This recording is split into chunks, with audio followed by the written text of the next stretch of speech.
Hello, and welcome to Change My Mind podcast. This beautiful day, isn't it? Now, today I'm going to do something a little bit different. I'm not going to read from the book. I'm going to tell you a few stories, practical philosophy if you like, because I'm going to tell you a few stories in relation to myself and as I say, practical philosophies. I'm not going to read straight philosophy today. I'm going to tell you a few stories. As I say, first of all, we'll start with hierarchy. And some people wonder, is hierarchy in accordance with nature? And yes, hierarchy is in accordance with nature because hierarchy is evident throughout nature. Lions, lobsters, as Jordan Peterson tells us, lobsters, elephants. There's loads of apes, and there's loads of examples of hierarchy throughout nature. And we're no different. Because if we don't acknowledge hierarchy, how can we evolve? Because if we're all equal, why would we evolve? We've no reason to evolve. We've no incentive to evolve. And if we acknowledge hierarchy, then the next thing to establish is what would make one man better than another? What is the meaning of evolution? What does evolution involve? Because I have said before in previous posts that hedonism is not evolution. So the question then becomes like, what is evolution? What would make one man higher on the hierarchy than another? Now, the chain of being, as Aristotle used to describe it, is a hierarchy. It starts with the smallest cell and up along the chain of being, different evolution. And humans perceive themselves to be at the top of the chain of being. But the human condition itself is a state of being to be overcome. Man is to be overcome. Man is like, it's only in an evolutionary stage. And the objective is to go beyond man, to evolve beyond man. As Nietzsche said, to quote Nietzsche said, man is to be overcome. And what have you done to overcome him? In other words, what have you done to evolve? What have you done for yourself to evolve? Because, to quote Nietzsche again, he said, the universe is a will to power and nothing else besides. And we are a will to power and nothing else besides. But some people's will to power doesn't extend beyond lying on the couch eating tacos. They don't have any drive forward. They don't have any ambition. They'd be lower animals. They don't use reason, and they don't have any great will to power. They're just happy to instant gratification. I want, I get. Like, you know, the will to power does not extend beyond the pleasure principle. So that's why you establish the hierarchy. What have you done to overcome man? How have you evolved? And I'm leading into a story here because I'm going to tell you a story in relation to myself. I used to own a lift installation business. I put in all the lifts down the left-hand side of Liverpool 1. I put lifts in the Cube in Birmingham. I put in lifts in half of Belfast. Put lifts in Guinness Brewery up in Dublin. I used to do big contracts for Otis. And it was a successful business until the Zionists pulled the rug from under my feet. The banks pulled my credit line in 2010, and the business folded. So then I came home and I was absolutely broke, having stayed in England until I had absolutely nothing. Pride and ego. I stayed in England until I had absolutely nothing. I wouldn't come home till it was all gone. But I suppose I was suffering with anxiety because I didn't know what I was going to do with myself. And when I came home then I opened a gym, an all-male gym for men, because I wanted to provide a place of refuge for men to work and to train, that they could have somewhere to get out from under the women's feet and come and train and keep fit and healthy and stay strong for when the market picked up again and we could all go back to work. And I had a great time in this gym. I kept it open for 3 years and it was a fabulous gym. It was a great atmosphere and a great buzz in it. And some great physiques were built in it because we all encouraged each other and it was a marvellous atmosphere. But when I was going to open a gym, I asked the government, you know, I was broke from the recession, and I asked the government, can I have some money to help me open this gym? I said, like, you know, it's for the recession, give us all something to do. A men's shed sort of thing, can I have some money? And they said, no, you haven't been unemployed a year, we're not giving you any money. I said, that's okay, keep your money. And I opened the gym regardless. I scraped the money together and I opened the gym regardless. And I hadn't got the gym open 2 days when the crowd that the self-appointed crowd to take money for the music, you know, for the music rights, IMO or whatever they're called, I don't know what they're called. But your man comes in to me and he says to me, you know, he comes in with a hand out, he says, have you got money for, you're playing music in here, have you got money for music rights? We're a government organisation, you have money for music rights. Well, I looked at him and just tried to absorb it there for a second, and then I just said to myself, I couldn't believe the cheek of him, that after refusing me money, the minute I get the gym open on my own initiative, they come in with the hand out asking me for money. So I said to him, get out! Get out! And I absolutely went a shade of purple and completely lost the cool when he turned around, went running out the door, and never seen him since. But that was one of my first interactions with the state. And then I kept the gym open for 3 years because they kept coming in asking for rates. And even though nobody had any money at the time, so you can't make money off people with no money. And that was okay, money wasn't my objective. But the government anyway stayed coming in and asking me for money until they closed me. And as I said to them, when they closed me, then I went down to them and I said, now you have to give me 200. Where's the sense in this? You know what I mean? I can't see any reason in this, I can't see any sense in this. But I said, the rates were extortionist. I was getting nothing from them. There was no street lamps outside, private parking. I was getting nothing from them. It was absolute state-sponsored extortion. Rates are extortion. But the state managed to close my business eventually. After 3 years, they managed to close my business, even though I had no money for myself. I never made money for myself from the gym. So I just hung a close sign in the gym and I sold all the equipment to a neighbouring gym for small money on condition he took all the memberships, took over all the memberships. And from then I went back to doing security, because I had been, all the time when I had the lift installation company, I used to do security at the weekends, bouncing in nightclubs and clubs. I used to run doors because it used to give me a chance to think, and I didn't really want to drink, so I used to work. I used to work a lot, you know. And then I went back doing security. And when I went back doing security, of course the government came to me again and asked me for money for a licence. And I said, money for a licence, here's your money, you know what I mean? And then I went back doing security, and they were putting staff with me that were suffering with the Dunning-Kruger syndrome. In other words, they thought they were an awful lot better than they were. And these people were compromising my safety because they had inflated egos, because they felt that they had this position of responsibility that was after being assigned to them after paying for a licence. And this was nearly the only requirement that I took to do security, even though I had done security for about 20 years, and the standard of security was always very good because it was always men, and we always had confidence in ourselves, and we always we had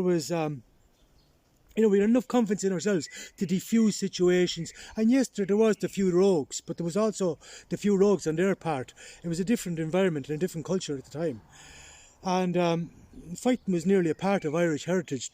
That's all. Like, I was working in one nightclub and all they used to do was come down out of the mountain every weekend and drink and fight. That's all they did, is just drink and fight. But everybody had a great time. It was just, if you like, part of the culture. Until they started bringing in all these safety for everybody and start bringing in all these rules about that's unsafe and that's unsafe and everything else. And they start clamping down and, I suppose, making us more civilised, you know. Start bringing in... Yeah, I suppose making us more civilised. This fighting in the nightclubs wasn't on at the weekends anymore.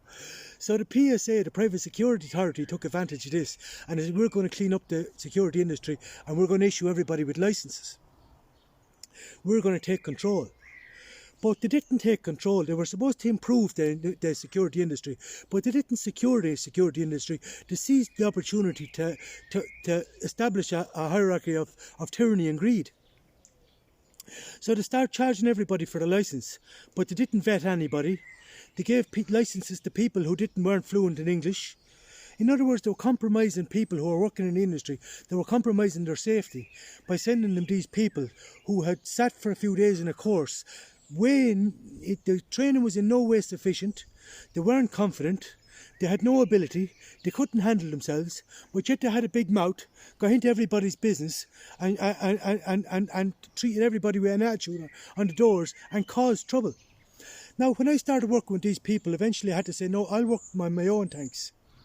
Because these people are getting me in trouble, they're compromising my safety. Because I have to jump in and I have to save every one of them every time. And I said, I don't need the trouble, I don't need the hassle. I'd rather work on my own, where you can diffuse situations and you can... And on my own I had no trouble. Because I had good relations with the public. So I said to myself then, the PSA, the Private Security Authority, are supposed to be training these boys, but they're not training them. And I said, this is a severe injustice. I said, this is a system of tyranny and greed. They absolutely don't care about the safety or welfare of the staff who are currently in the industry, or the staff that they're putting out into the industry. They absolutely had no concern for their safety or well-being or welfare whatsoever. So I said, here's an injustice. But instead of getting on Facebook and saying, oh, this is not right, the PSA are doing that wrong, I said, I'll fix the injustice. I said, I'll teach them. So I established a company called Bouncer Training Ireland. And in Bouncer Training Ireland, I got the help of qualified trainers to teach locks and holes. I had all the health and safety information from running the lift installation business, because I used to work for Otis, and the Americans are huge on health and safety. And health and safety is a huge business with Otis. Like, that's their number one priority, was safety. So I had all the health and safety, the risk assessments, the safety assessments, the fire procedures, all the procedures for health and safety, how to do a risk assessment, how to do a safety induction, how to more or less provide a safe working environment. And I said, there's no safety working environment being provided for these fellas. And I got onto the PSA and I said, there's no safety working environment being provided. And they more or less told me to mind my own business. So I said, that's cool, I'll teach them. And I set up a company in Bouncer Training Ireland. And I provided with these, and then nobody turned up so I opened the Facebook page, promoted the company, put adverts on the radio, but not one person who worked in security had enough interest in furthering himself, or too big a pride and too big an ego. But they'd all said they had no interest in furthering themselves. They didn't want any further education. They didn't want to gain any knowledge. They didn't want to improve their own circumstances. They didn't want to improve their own working conditions. They'd rather be subjugated by the PSA and lie down like little dogs, roll over on their back with their belly up to the PSA. So I said, right, fair enough, you useless wasters. And then a crowd from the security industry of the Security Institute of Ireland came to one of my training sessions. And he said, oh, that's great training. That's great training. Bobby Duggan's his name. And he said, that's great training. He said, that's really good. The industry really needs this. But you haven't got the qualifications to provide it. I said, that's fair enough. What do I need to do? And he said, you need to do security risk management. You need to study security risk management, and you need to get a qualification in security risk management, and then we can qualify you as a security consultant. And I said, fair enough. So I put the whole thing on hold, and I went and I studied security risk management, and I got my qualification, my certificate in security risk management, to qualify myself as a security consultant, and now I could go ahead. So I restarted the business again, Bouncer Training Ireland, and again I enlisted the help of professionals to teach locks and holes, and I wrote our whole curriculum, teaching procedures, protocols, how to provide a safe working environment for yourself, how to make sure that you look at a safety statement, how to do a risk statement, how to do a risk assessment, what the procedure to do in the event of a fire. And this was all in the interest of the public safety and in the safety of the security personnel. So it was in everybody's interest. It was in the interest of the greater cosmopolis to provide this information and to train these boys in this manner, because it absolutely wasn't being adhered to in any way. But yet the boys on the building sites, the HSE were coming down on them, cracking down on them, and a big scam was going, putting the PSA in jobs, putting safety officers in jobs, and wrapping the boys in the building sites in bubble wrap. But no regard for the boys in security, even though the risks in the security were higher than the risks in the construction industry. And I pointed this out on several occasions. So then that was grand. I went along to, and I started a union, Bouncer Security and Industry Collective, basic.ie. And I said to the boys, I went around to all the doors. Every weekend I travelled from door to door. And I said to the boys, lads, we may all get together because you don't have a safe working environment. You're all being assaulted. There's people taking pictures on you on camera. You're getting bad press on the media. You're getting slaughtered in the courts. If you join my union, I will provide free. I did a deal with a law firm in Dublin to provide free medical, to pay their medical bills for anybody who wanted to bring a claim against the PSA or their employers for not providing a safe working environment and not providing them with sufficient training. I said anybody who wants to bring a case against their employer or the PSA, I will pay your medical bills in the event of assault or otherwise, or that's another thing as well. They were all just disposable because the industry was just making these chaps disposable, hiring these chaps, just making them disposable. And the PSA then had a scam going where they were putting new people through the system every week, because every week it was an extra €150, whatever it was, for the PSA, for all new people. So it was in the PSA's interest to keep a high staff turnover, because this was the scam. So I said, lads, we're going to have to take a stand here. We're going to have to stand up for ourselves. I said, so I went round from door to door and I rallied all the boys. I said, will you stand with me on this? And we may fix this industry, because the industry's going down the toilet. I said, the industry is absolutely going down the toilet. It's not in anybody's interest. I said, it's not in the interest of the public, because nobody's been... I said, how can you possibly look after anybody when you can't look after yourselves? When you can't provide a safe-working environment for yourselves, how can you possibly provide a safe environment for anybody else? You don't even know what a safe environment is. So, that was grand. I went round and door to door and I rallied them. And I said, I'll pay your medical bills. I had the deal done with the firm in Dublin. They were going to do the legal, so that's free legal fees. I was paying the legal fees. The union was paying the legal fees. Free medical bills. I was paying all their medical bills. So it was costing them absolutely nothing. Only €2 a week, a stabby €2 a week, to improve themselves, to better themselves, to evolve the industry, to provide a better working environment for themselves. But not one of them had the guts or the drive or the will to power to stand with me or to better themselves. Bums and cowards. So I said, I spent 3 years flogging this. I made videos on YouTube. I make a very good one about protecting your personal space. It's quite relevant in the current climate. It's on YouTube, Bouncer Train in Ireland. Protecting your personal space is quite relevant, as I say, in the current climate, in the current situation. And I made a video on this, and I made videos for them, and I put them free on YouTube. So now they had absolutely no excuse. There was another friend of mine then started another training company, and we were trying our best, but they had absolutely no initiative of their own to better themselves. So what are they? Bums, lower animals. Because they had absolutely no will to power or no interest in furthering themselves or evolving in any regard.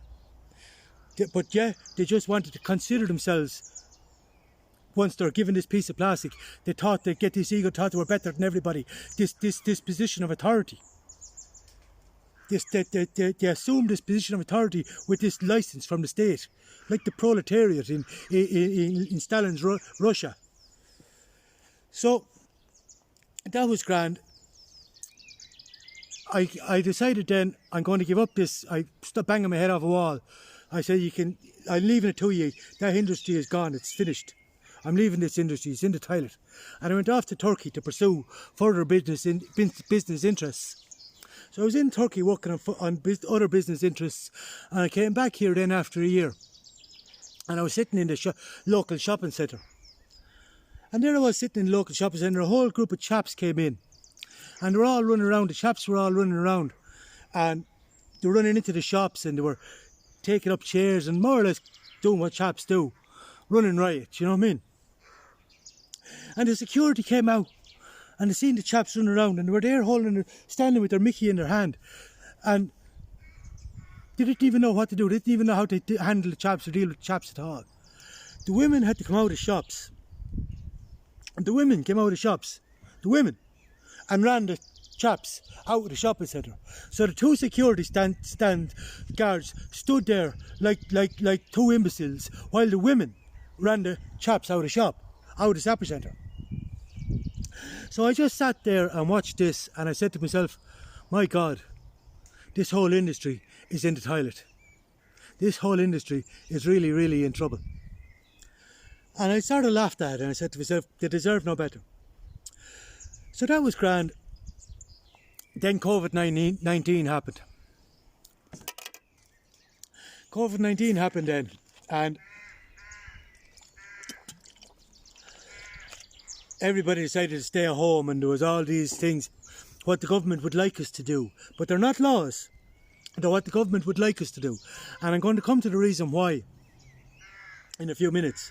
I'm going to tell you the whole rationalisation behind COVID-19 and why the government are asking us to stay home. I'm going to come to that in the second half of the podcast. But that was grand. I went in to get I went into the shopping centre every day because COVID-19 doesn't affect me a whole lot. I sit in the garden a little bit, and I go for walks in the woods, and I go in and get my breakfast in the shopping centre in the morning.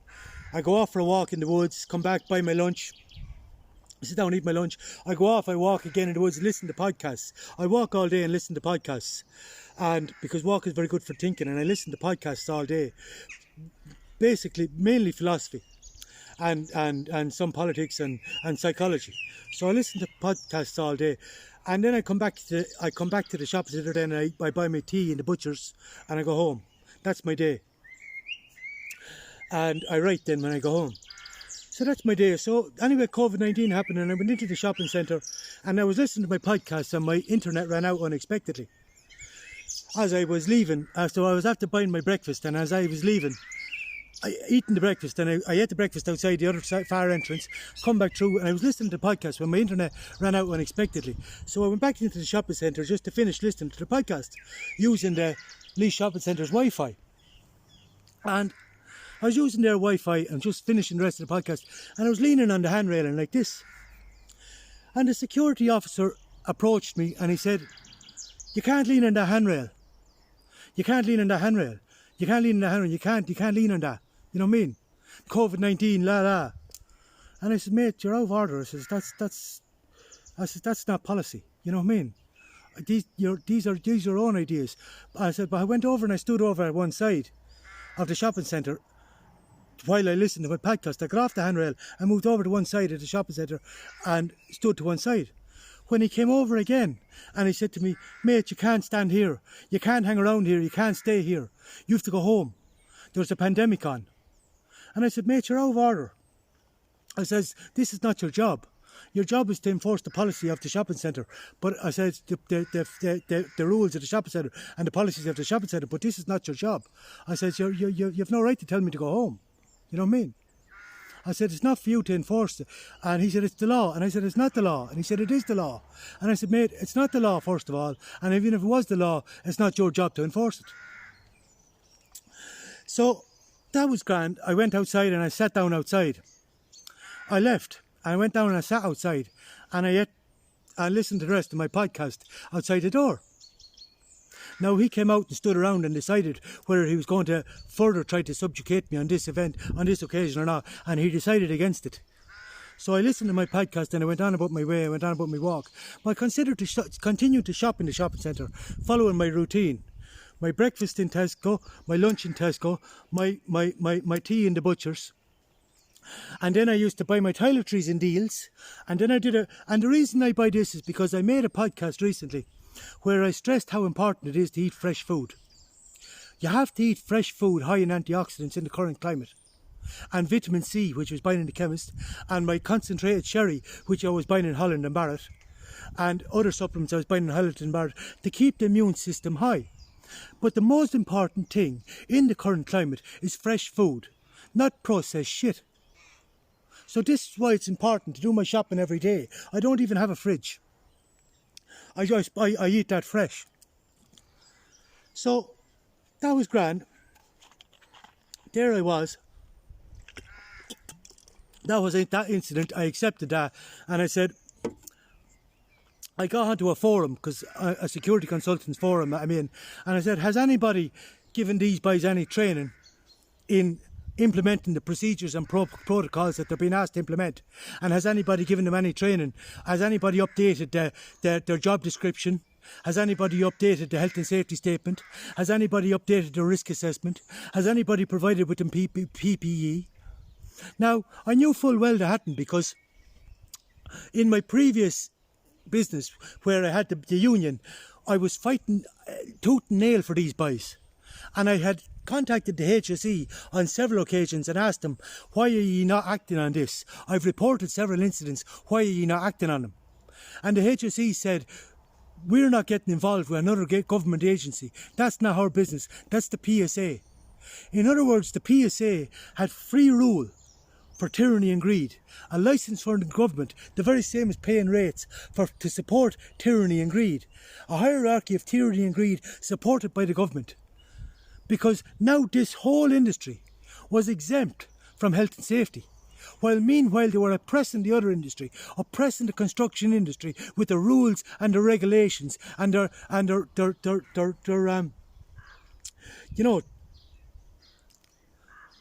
by pushing, making up different rules every day, oh, you can't do that, oh, you can't do that, and rationalising these rules, creating a whole industry separate from the construction industry, if you like. So I said, that's fine.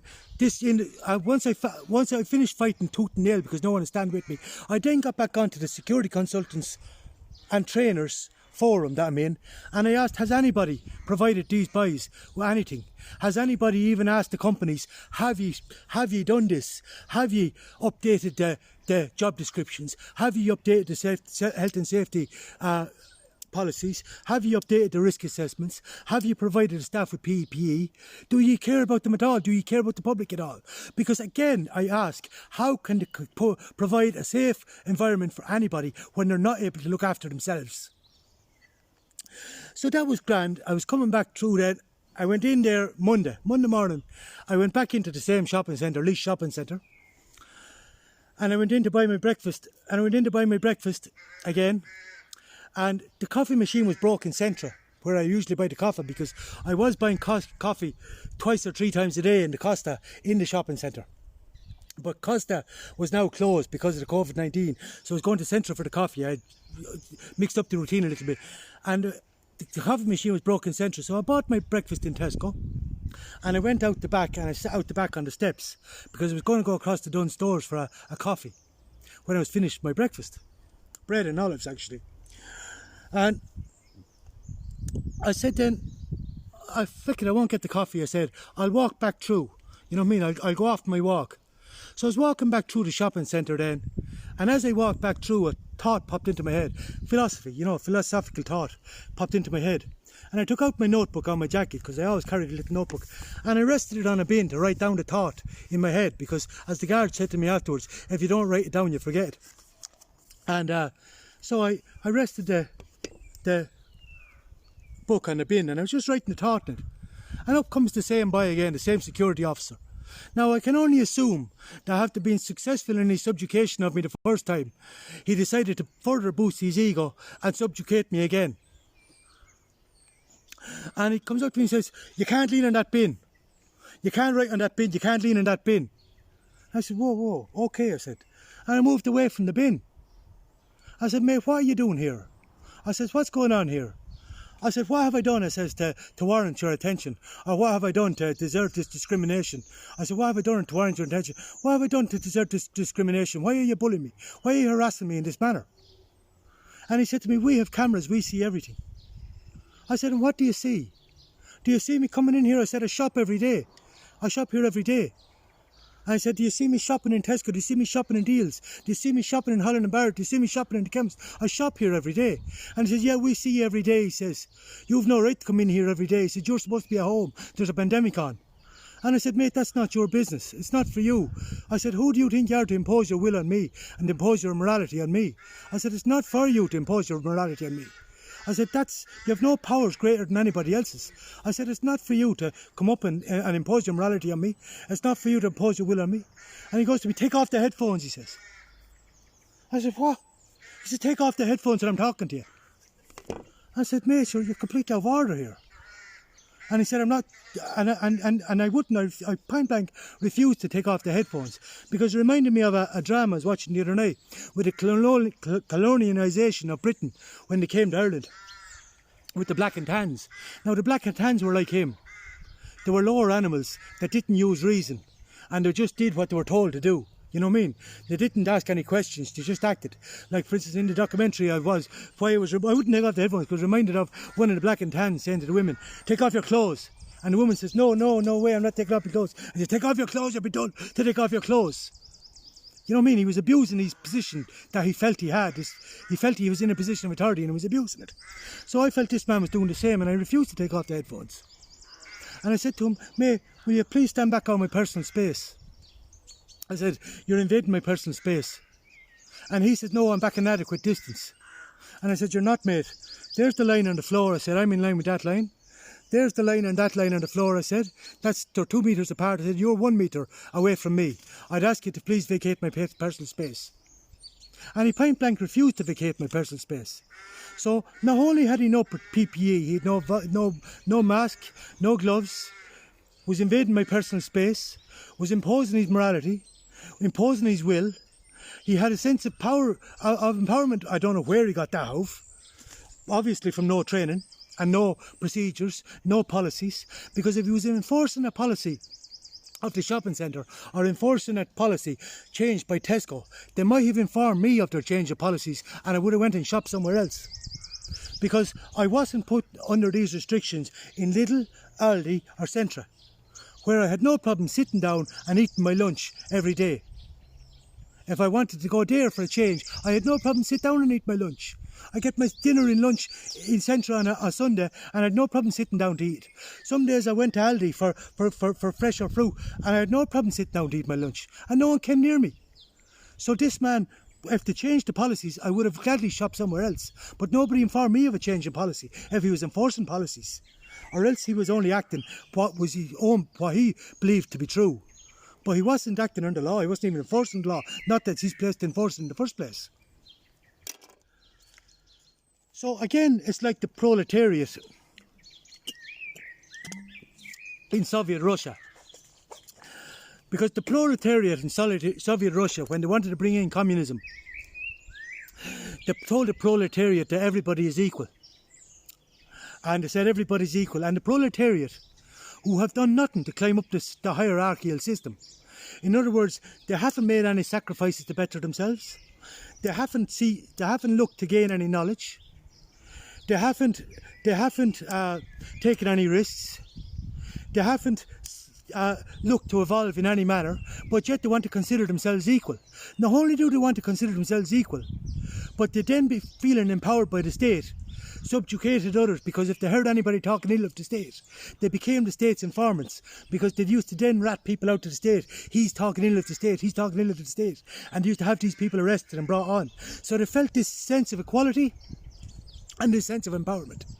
And this is very dangerous when the lower animals start to feel this sense of equality and start to feel this sense of empowerment, because they then move to subjugate the people who have looked to evolve, who have taken the risks, who have made the sacrifices, who have studied to gain more knowledge, who do use the faculty of reason.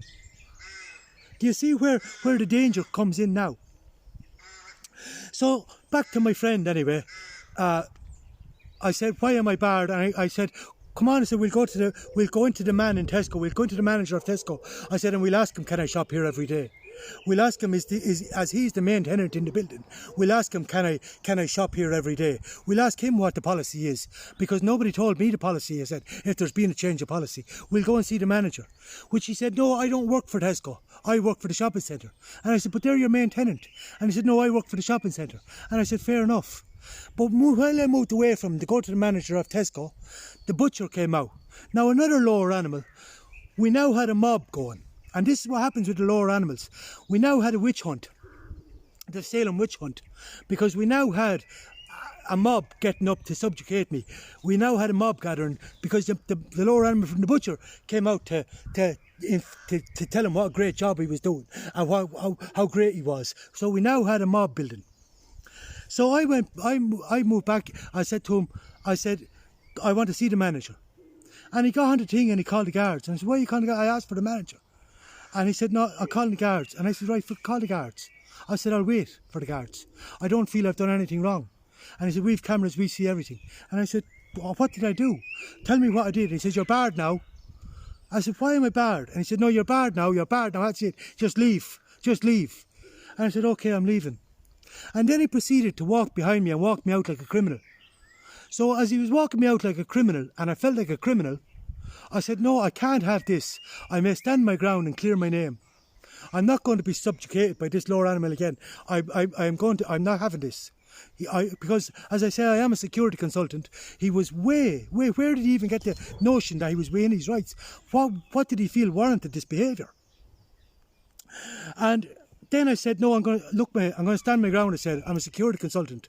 You said you're not acting within your powers here at all. You're outside your jurisdiction here. I said, this is not within your rights at all. You don't have this power. I said, you have no right to impose your will on me and no right to impose your morality on me. I said, you're wrong here. I said, and he said, no, you're barred. He said, you're a liar, you're not a security. I said, I am, mate. And he said, you're not. Oh, first you said you worked in security. Now you're saying you're a security consultant. He said, you're not. And I said, fair enough, mate, we'll see. So then while we were arguing this and we're waiting on the guards, a woman came out of Holland and Barrett, another place now I've been a customer. And she said to me, you're infecting us. You've been asked to leave because you're infecting us, and you're not leaving, you're infecting us. And I said, Mrs., this has absolutely nothing to do with you. You please go back inside your shop. I said, I asked you to stay out of this, it has nothing got to do with you. Now we had a real mob going on, trying to subjugate me.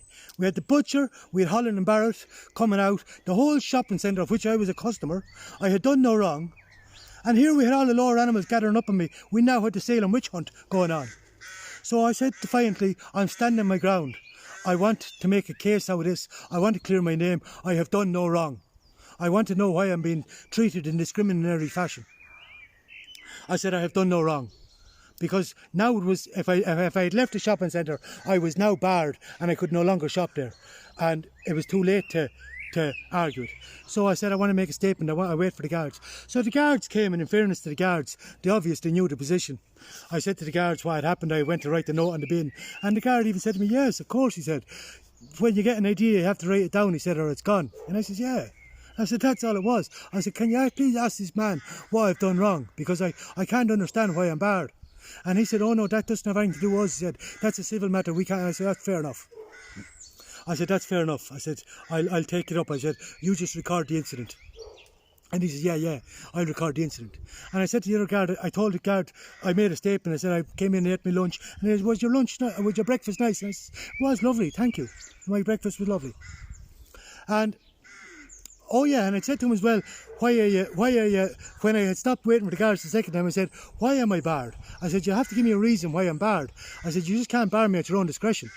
And he said, I'm barring you, he said, because you abused me. And I said, I abused you. I said, what is the nature of the abuse? And he said, oh, you were talking to me with your headphones on, shouting at me with your headphones on. And I said, no, I wasn't shouting, because there was nothing going through the headphones. I could hear him perfectly clearly. I said, I was a little bit assertive, I suppose, as I am with you here now. In the same fashion, I was talking to him as I am with you here now. But he was playing the I have a right to be offended card. Now, I hadn't used any abusive language, I hadn't said anything derogatory, I hadn't abused him in any way, but he was playing this I have a right to be offended card. And that is his right, he has a right to be offended. But that's no right to bar me. He had no right to bar me. I hadn't done anything wrong. As he said himself, it's all on camera. I have put in a subject data request, so we'll have a look and we'll see exactly what what he saw that he felt warranted his behaviour, or what maybe I can review it and see what he might have perceived as wrong. As I say, I put in a subject data request and we'll get to the bottom of this. I also sent an email to the shopping centre, but they haven't replied yet. They haven't replied to the subject data request either, but we will get to the bottom of this. And anyhow, that was grand. The guard said to me, but you know now you're barred, like, you know, because it's a civil thing. No, yes, I said, I fully understand I can't come back in. And they said, you might contact the shopping centre before you proceed with legal action. And I said, I will. And I rang the shopping centre, but they pretended the manager wasn't there. And then when I emailed him, he never answered me back. So now I am proceeding with legal action. And I say, we're going to get right to the bottom of this, because I was never so embarrassed and so mortified. Imagine that while I waited on the guards, after you one came out and said to me, you're infected, you're infecting us, you've been asked to leave because you're infecting us. Now, Holland and Barrett is not an essential business. So she doesn't have to be open if she felt it was a threat to her safety. She does not have to work, and they do not have to be open. It is not an essential business. But yeah, she chose to discriminate against me and disparage me by saying you're infecting us, you're infecting us. And what did the boy decide to do then? Talking about policies and procedures. He took to guide everybody around, all the people who were now coming into the busy shopping centre. He took to guide them to the other side of the shopping centre, like I was dirty, or unclean, or diseased, a leper. He took to guide them to the other side of the shopping centre, around me, guide them around me as they came in. So, I have decided that this is a declaration of war. And I have decided to go to war against the security industry. Now, I've decided to cancel my flight to Greece and stay right here and go to war against the state. I am going to war against the security industry, starting with my case. First of all, we're going to take the shopping centre head on, because I don't blame that poor lower animal, the security personnel, the security officer. I don't blame him, because as I said in the email to the shopping centre, it was not up to him to show him, to train him, because he's a lower animal, he has to be trained how to implement policies, procedures. He has to be informed of a change in policy. He has to be shown how to implement the new policies and procedures. And obviously this was not done. He obviously got no safety training. He obviously didn't see any updated safety statement, because he was imposing in my safe space, in my personal space. He had no mask or no PPE, even though he's interacting with the public all day. So obviously there was no safety work environment provided for him. There was no safe working environment for me. But I was discriminated against, disparaged, treated like a criminal, and barred. So war it is. I am now going to war against the lower animals who refused to improve themselves, who refused to gain any information, refused that they, with the Dunning-Kruger syndrome, that they know everything, are all seeing and all powerful with their cameras. Now we'll have a Ocarina pause. This means there's an ad break coming, because the ad break, in contrast to the Ocarina, is a pleasure to the ears.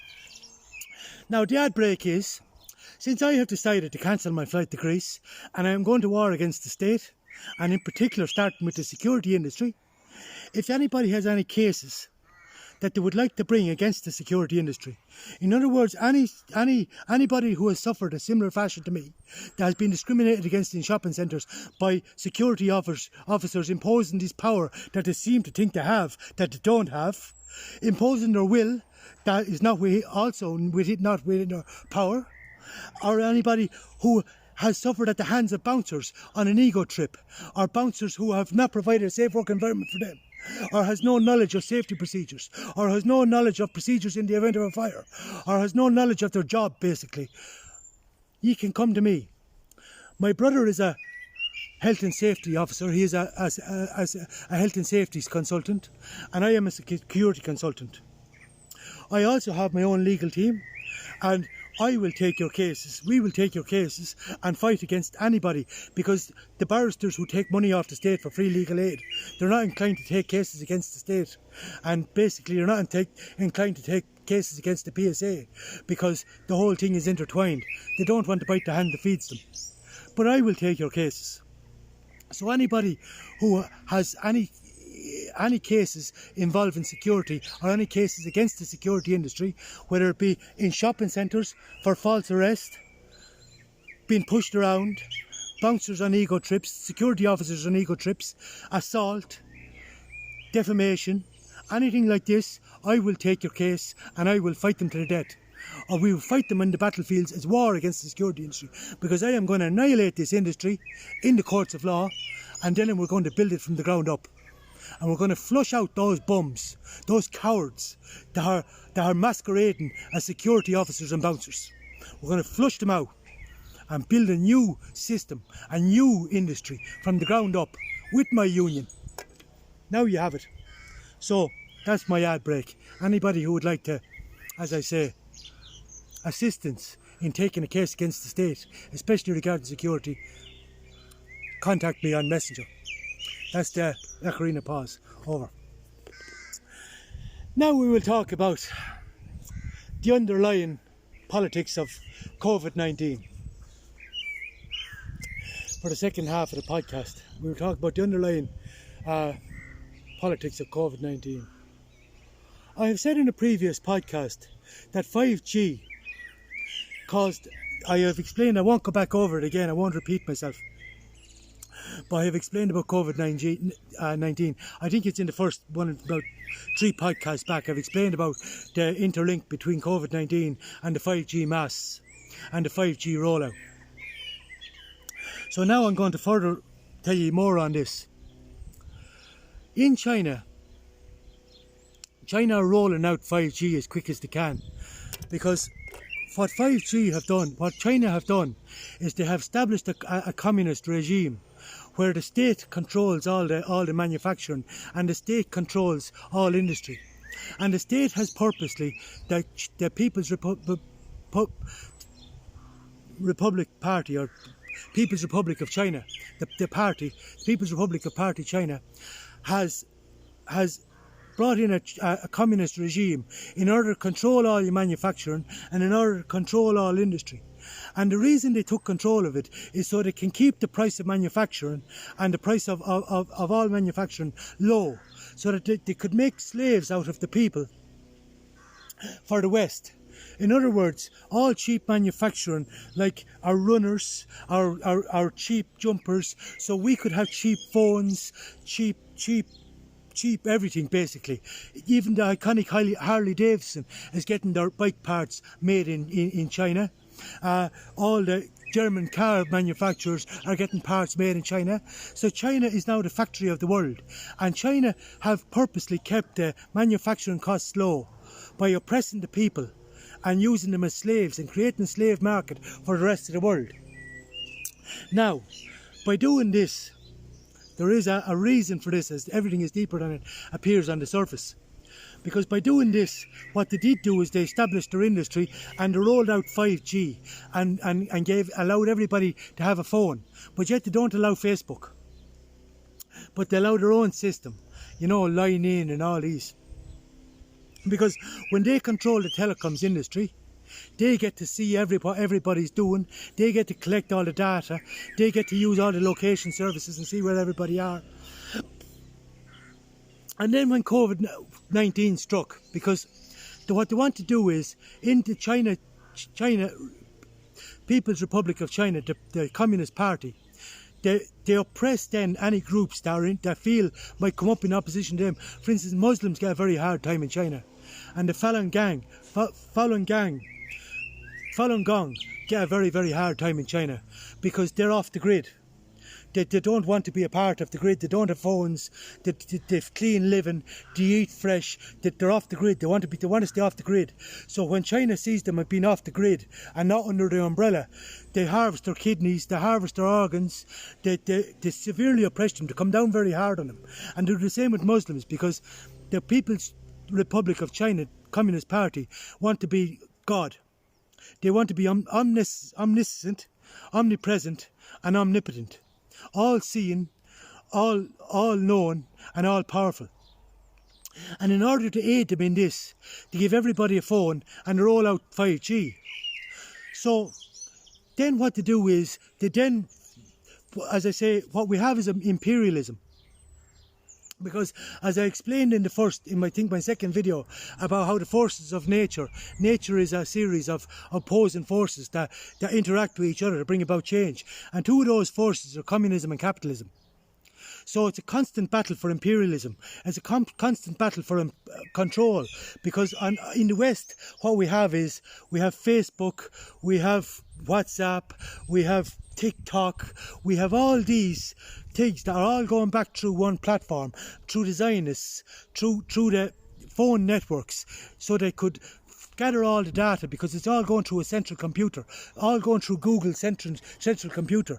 That's why they want to give Alexandria, or whatever her name is, the talking computer. They're giving that out free in the shops. So they now get into everybody's business, and they even know when you're going for a shit. Because they want to be all seeing, all powerful, and all known. Because with this data and collecting this data, you're selling all your freedom, all your privacy, all your private life, and they know everything about you, and they control you. So back to China. So the reason China said that 5G is not affecting COVID-19, and the Zionists, as I call them, we all know who the Zionists are saying that 5G is not involved with the COVID-19, is because it's in their interest. The last thing they want is 5G stopped. Even though here, we're all divided and conquer. You know, Cromwell, divide and conquer. That's what the English did with the Irish. Colonialisation. It's the same thing, colonialisation. Imperialism. And divide and conquer, that was Cromwell's message. But to have us all sitting in our houses, to have us all stop working, but yet the only construction that's going ahead is putting up the 5G masts, while we're all sitting in our hole with our head up our arse. Because that's the worst thing you could do. We should be all out in the sunshine, getting vitamin D, improving our immune system. But no, everyone's sitting on their hole watching television, pushing food into their face. But anyway, so that's why the Zionists don't want the 5G stopped, because they want this is their system of control. So meanwhile in China, when the COVID-19 hit, two things happened. Number one, China took advantage of it to put in facial recognition everywhere, take everybody's temperature everywhere, and impose further controls. And the people, once there's an environment of fear cultivated, everybody surrenders their freedom. Oh, save us, Daddy! Save us! The state will save us! The state will save us! Save us! Protect us from these atrocities, from this. And it used to be religion, and it's now terrorism is the new excuse. And now the new excuse is COVID-19. They're nearly played out in terrorism. So they're now milking COVID-19, and I'll tell you what they're doing. Because they're now taking everybody's temperature. They're now doing facial recognition everywhere. So they're now, what they want to do in China, what they want to bring in China, is everybody have a credit score.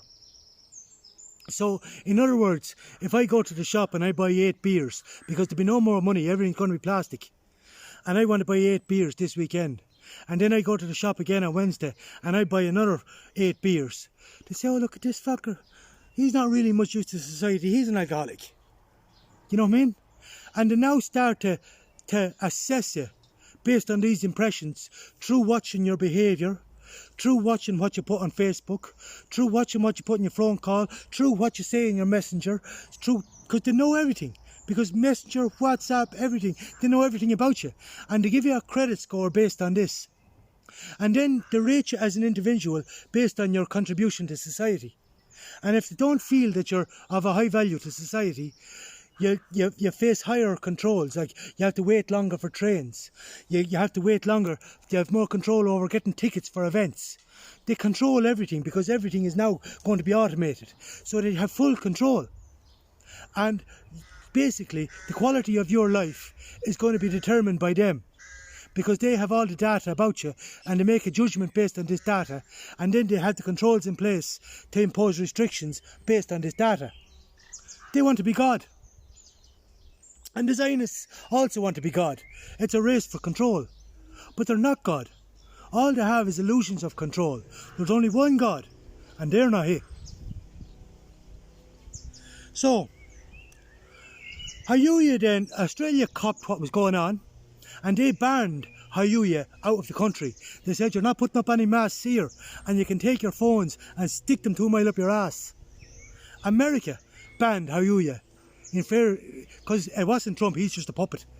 It was the Zionists, we all know who they are, the World Bank, who are taking control of the currency, but we're doing away with currency, and who have full control, and that's why they're the Freemasons. The Zionists and the Freemasons are all one. Knights Templar, but they're all one, and they don't allow in women, and that explains the patriarchal system in America and the patriarchal system to date, because it's the Freemasons and the Zionists, and they don't recognise women. They do in some of Europe, but they don't in America. And traditionally they don't, and that's why we had a patriarchal system, and that's why the women were kept down. But anyhow, the Zionists then see this going on, and they banned Hayuya. They said, keep your phones out of America, keep your masks out of America. Australia did the same. Keep your phones out of here, keep your masks out of here. You're not getting control here. This is capitalist country, this is Zionist country. This is capitalism. But when they saw this then, when COVID-19 hit, they then realised how dependent they were on China. And they then realised that we don't have the little bottles to put the hand sanitizer in because China's on lockdown. We don't have any face masks because China's on lockdown. We don't have anything because China's on lockdown. And they realised that in the West, that China actually was moving them into a position of checkmate. They realised that China had them by the balls. And this is a very scary thought for the Zionists. They said, oh my God, look at the moves China has made. They're getting us in the long grass. They have us by the balls. Now, realising that China have them by the balls, they saw the severity of the situation, in that oil is going to be no longer used, because we're now switching to electric batteries, electric cars, wind turbines, all renewable energy. And where's all the renewable energy being made? Where's the wind turbines being made? Where's the batteries being made? Where's all the systems for the renewable energy being made? In China. So who has control? China. So realising this, the Zionists then realise that they need to domesticate their own slave market. So they now must create their own slave market in order to make their own wind turbines, car batteries, car parts, all the things that support the hedonistic lifestyle of the West. Now has to be, they have to become self-sufficient. It has to be made in the West in order to seize back control, to seize back, you know, take back control from China. But in order to do this, the cost of living is too high in the West. So in order to do this, they have to make us as poor as shit. So what they're doing is they're bringing in socialism through the back door. We're all on it because the government of this country are Freemasons. Not only are they Freemasons, but they're borrowing money from the World Bank. And whoever pays the piper pays the tune. Whoever pays the piper calls the tune. It's like that series Love Hate. You know, if you owe money for drugs, they control you. When you owe somebody money, they control you. They have power over you. So the government here has to do their bidding. They have to do what they're told. And also, that's the reason to legalise abortion. Because where we used to have wars to kill the lower animals, to get them to kill themselves, then euthanasia is the next referendum, because so the lower animals can do their own, cull themselves, that they don't have to, because we can't have wars because of nuclear war. It's not in anybody's interest, because they'll just blow themselves up. So we can't have nuclear war, so we have to bring in abortion, and the next thing is euthanasia, so hopefully we'll kill ourselves, especially when we're made as poor as shit. So the Zionists now have to bring in socialism to get us all good and poor. So they crash the whole economy again. They put us all on a universal wage or lower. They make everybody equal and empower the lower animals and tell them that everybody is equal now, because the security officers and the shop workers and the cleaners are now an integral part of society. We're all equal. We are all equal now. This is socialism. They have us queuing outside shops This is socialism. They've queuing outside shops. The rations will run down because the production is stopped. They're bringing in socialism. And the economy is going to find it very, very hard. There's a very hard recession coming after this. So what do they do then?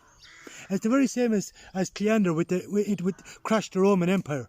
He stopped the grain supply in order to starve the people, so that when he gave them grain again, they all thought he was the best thing since sliced bread. They all would kiss his ass. And the Zionists are doing the very same tactic, because history always repeats itself. So the Zionists will then come along and say, we're going to build you a new factory to make car batteries. Way! Thanks to the American Zionists that are coming in here, we're getting jobs. We're getting jobs making car batteries.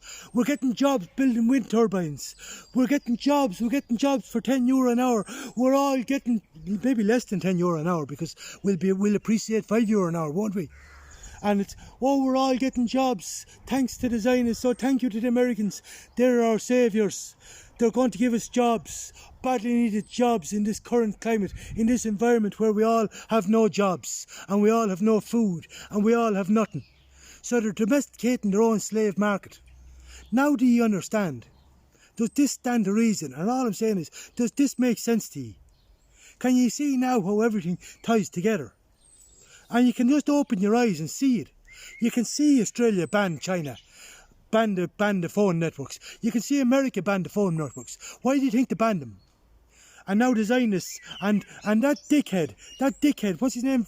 Vradkar, another Freemason, another Zionist, putting on a high-vis vest, pretending he's going to work on the front line. Because even though Dennis O'Brien, another Freemason, because he controls all the telecoms and he gets awarded all the state contracts, because that's what they do with the Freemasons, he gets awarded all the state contracts, even though he milked the country dry. He absolutely took every penny out through NAMA. He absolutely milked the country dry. But he is awarded the state contracts, all the state contracts, everything. Because this is what they do. They're just taking all our money.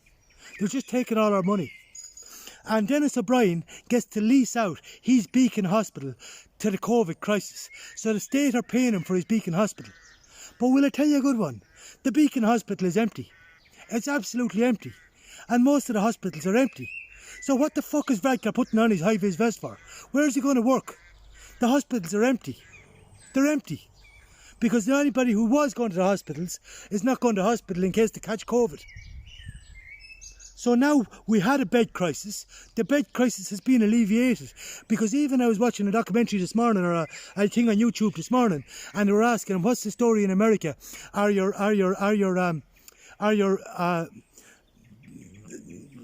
intensive care units full capacity? And he said, well, they're at 70%. 70%. They were at 100%. So now there's less in the hospitals. What the fuck is he putting on a high-vis vest for? It's all a play. You're being played. Get out of your goddamn houses and go back to work. You fools. Now, I don't know if it's too late to save this, but you might want to start getting your head out of your arse. And use reason and see what's going on. Now, communism, capitalism, make your choice.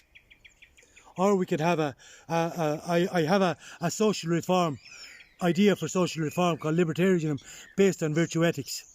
That we can stand up for ourselves and join together. And we don't have to take the communism. We don't have to be subjugated by communists. We don't have to be subjugated by Zionists. We can stand against the state and stand on our own, congregate ourselves. Stand up, for fuck's sake. Anyway. I think I'll end the podcast there because I've made my point. I don't know how long it's been, but anyway, you have my point. Get out of your houses. Stand up for yourself. Realise what's going on. You're being controlled. You're being farmed. Just wake up and smell the coffee. I'll talk to you later. Thank you. I'll talk to you another time. Next week, 3 o'clock. Talk to you then.